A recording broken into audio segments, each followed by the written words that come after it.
ફક્ત એક તાજો નારિયેળ અને ઘરમાં રહેલ 3 જ વસ્તુમાંથી આજે આપણે એકદમ નવીન મીઠાઈ બનાવીને તૈયાર કરીશું. અને મીઠાઈનો સ્વાદ એવો કે એકવાર ખાધા પછી તમારે દાઢે રહી જશે. થાબડી પિંડાને ભૂલાવી દે તેવી સ્વાદિષ્ટ મીઠાઈ બનીને તૈયાર થાય છે. તો ચાલો રેસીપી શરૂ કરીએ.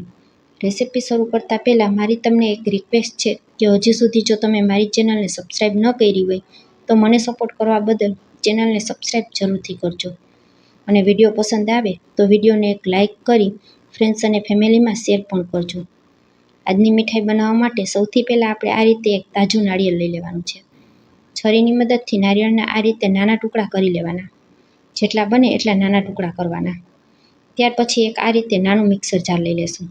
તેમાં થોડા થોડા નારિયેળના ટુકડા ઉમેરતા જઈ પલ્સ મોડ ઉપર આપણે તેનું ખમણ તૈયાર કરી લેવાનું. અહીં એક નારિયેળમાંથી આ રીતે આપણે નાની 2 વાટકી ભરી અને નારિયેળનું ખમણ તૈયાર થયું છે. એ જ વાટકીથી 1 વાટકી ભરી અને આપણે ખાંડ લેવાની છે. હવે કોઈ એક જાડા તળિયાવાળા વાસણમાં 500 ml ફૂલ ફેટ દૂધ ઉમેરશું અને 1/4 કપ જેટલો મિલ્ક પાવડર ઉમેરશું. મિલ્ક પાવડર ઉમેરવું એકદમ ઓપ્શનલ છે. આ રીતે થોડો એવો મિલ્ક પાવડર ઉમેરવાથી આપણી મીઠાઈ માવાથી તૈયાર કરેલી હોય તેવો સ્વાદ આવશે. મિલ્ક પાવડર દૂધમાં એકદમ સારી રીતના ભળી જાય ત્યાર પછી જ આપણે તેને ગેસ ઉપર રાખવાનું છે. તો હવે તમે જોઈ શકશો મિલ્ક પાવડર એકદમ સરસ મિક્સ થઈ ગયો છે. તો હવે કઢાઈને ગેસ ઉપર રાખી દૂધમાં ઉભરું આવી જાય ત્યાં સુધી આપણે તેને હલાવતા રહેશું. તો 1 થી 2 મિનિટ જેવો સમય થશે એટલે દૂધમાં આ રીતે ઉભરો આવી જશે. દૂધમાં એક ઉભરો આવી જાય એટલે ગેસની ફ્લેમને સ્લો કરી દેવાની. અને હવે ધીમા તાપ ઉપર દૂધને 10 મિનિટ સુધી આપણે ઉકાળવાનું છે. તો તમે જોઈ શકશો જેમ જેમ દૂધ ઉકળે છે તેમ તેમ દૂધ એકદમ સરસ ઘટ થવા લાગ્યું છે. કઢાઈમાં આ રીતે સાઈડમાં જે મલાઈ જામતી જાય છે તેને આપણે દૂધની સાથે મિક્સ કરતું જવાનું. અહીં દૂધમાંથી એ રબડી તૈયાર થઈ જાય ત્યાં સુધી આપણે તેને ઉકાળવાનું છે. તો 10 થી 15 મિનિટ જેવો સમય લાગશે. મેં અહીં થોડો મિલ્ક પાવડર ઉમેરેલો હતો તો મને 10 મિનિટ જેવો દૂધમાંથી રબડી તૈયાર કરતાં સમય લાગેલો છે. તમે મિલ્ક પાવડર ન ઉમેરો તો 15 મિનિટ જેવો સમય લાગશે. તો 10 મિનિટ પછી તમે જોઈ શકશો દૂધ આ રીતે એકદમ સરસ ઘટ થઈ ગયું છે. હજુ પણ તે ઠંડુ થશે એટલે તે વધારે ઘટ થશે. તો તેને એક વાસણમાં કાઢી લેશું. ત્યાર પછી કઢાઈમાં આપણે માપીને રાખેલી 1 વાટકી ખાંડ ઉમેરશું. ખાંડને ચમચાથી આ રીતે કઢાઈમાં ફેલાવી દેવાની.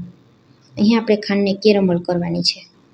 કેરમલ કરી અને બરફી બનાવશું તો બરફીનો સ્વાદ એકદમ સરસ થાબડી જેવો આવશે. બધી ખાંડ ઓગળી જાય ત્યાં સુધી આપણે તેને ચમચાથી આ રીતે હલાવતા રહેશું. ખાંડને કેરમલ કરતી સમયે ગેસની ફ્લેમને એકદમ સ્લો રાખવાની, નહીંતર ખાંડ તરત જ બળવા લાગશે. આમાં આપણે પાણી કે ઘી કંઈ પણ ઉમેરવાનું નથી. ફક્ત ખાંડ ઓગળી જાય ત્યાં સુધી ચમચાથી આ રીતે હલાવતા રહેશું. ફક્ત 1 થી 1.5 મિનિટ જેવો સમય લાગશે. તો તમે જોઈ શકશો હવે બધી ખાંડ ઓગળી ગઈ છે. તો આ સમયે આપણે જે રબડી તૈયાર કરીને રાખેલી હતી તે ઉમેરી દેશું અને ચમચાથી હલાવી તેને મિક્સ કરશું. રબડી ઉમેરશું એટલે આ રીતે તેમાં ઉભરો આવશે અને હાથમાં છાંટા પણ ઉડી શકે છે. તો થોડું સાચવીને કામ કરવાનું. ચમચાથી હલાવી બધું મિક્સ કરી દેશું. શરૂઆતમાં ખાંડ કેરમલ કરેલી છે તેના લીધે આ રીતે જામી જશે, પરંતુ રબડીમાં આપણે તેને જેમ જેમ મિક્સ કરશું તેમ તેમ બધી ખાંડ ઓગળી જશે. તો જેમ જેમ ખાંડ ઓગળશે તેમ તેમ આપણી રબડીનો કલર પણ ચેન્જ થઈ જશે. તમે જોઈ શકશો હવે બધી જ ખાંડ ઓગળી ગઈ છે. હવે આ સમયે આપણે તૈયાર કરેલું નારિયેળનું ખમણ એકી સાથે બધું ઉમેરી દેવાનું. આ બરફી બનાવતી સમયે ખાંડ બળી ન જાય તેનું ખાસ ધ્યાન રાખવાનું છે, નહીં તો તમારી બરફી કડવી થઈ જશે. ચમચાથી હલાવી બધું મિક્સ કરી દેશું અને 5 મિનિટ સુધી ધીમા તાપ ઉપર હજુ પણ આપણે તેને થવા દેવાનું છે. તમારે આમાંથી લાડુ બનાવીને તૈયાર કરવા હોય તો પણ તમે કરી શકો છો. તો ફરી પાછું ધીમા તાપ ઉપર 5 મિનિટ સુધી આપણે તેને આ જ રીતે હલાવતા રહેશું, જેથી મીઠાઈનું મિશ્રણ છે તે એકદમ સરસ ઘટ થઈ જાય અને બરફી આપણી ફટાફટ સેટ થઈ જાય. જો મીઠાઈનું મિશ્રણ જરા પણ ઢીલું રહી જશે તો બરફી સેટ નહીં થાય. તો આ વાતનું પણ અહીં ખાસ ધ્યાન રાખવાનું છે. આ સમયે 1 ચમચી જેટલું આપણે તેમાં દેશી ઘી ઉમેરી દઈશું. આ મીઠાઈ ફક્ત 1 ચમચી ઘીમાં બનીને તૈયાર થાય છે અને લીલા નારિયેળથી બનાવેલી હોવાથી ઉનાળામાં પેટને ઠંડક પણ આપે છે. ખાંડની જગ્યાએ તમે ઈચ્છો તો ગોળ અથવા તો સાકરનો પણ ઉપયોગ કરી શકો.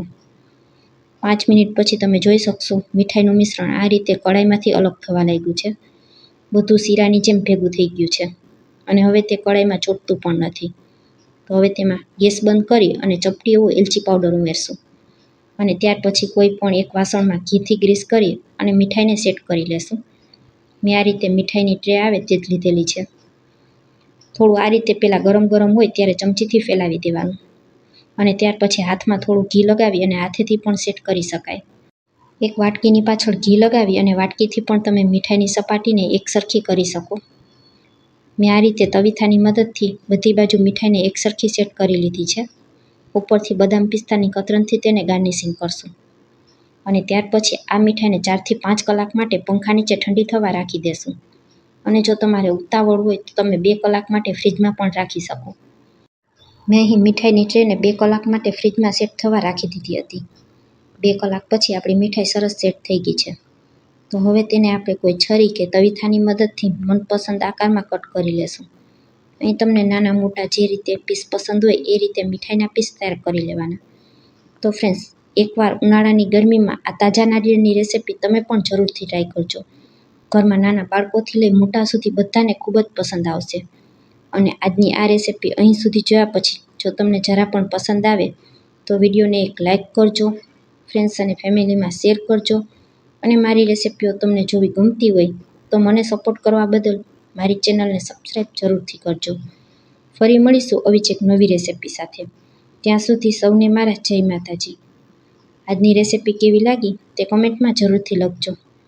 Thanks for watching.